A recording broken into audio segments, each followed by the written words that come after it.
I'm about to give you some hard-hitting journalism here on the important things in life. The Fruit of the Loom logo never had a cornucopia. This particular example of the Mandela Effect has been floating around again.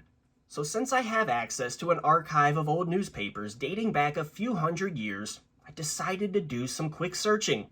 Looking back 100 years to 1924, and no cornucopia.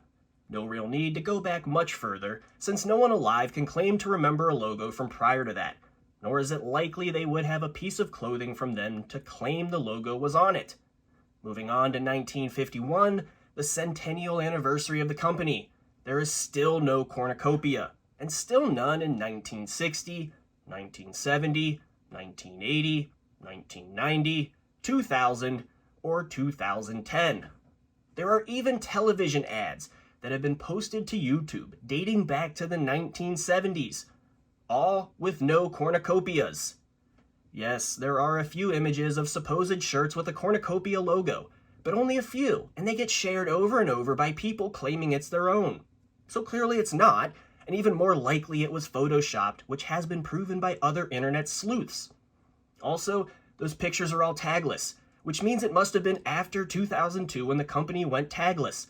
Yet everyone seems to remember this from the 1970s, 80s, or 90s, and the ads from those times are pretty clear that a cornucopia was not part of their logo.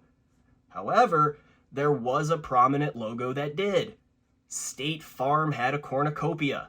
That is my guess as to what people actually remember, and the logo they claim to have learned about cornucopias. So let's face it, we're not in the Matrix, and since people have claimed some big corporate cover-up, unless the company can time travel to change their ads or have somehow edited the literal millions of archived newspapers that contain their ads, then this should settle it, right? And I'm not even a Fruit of the Loom guy. I like Hanes.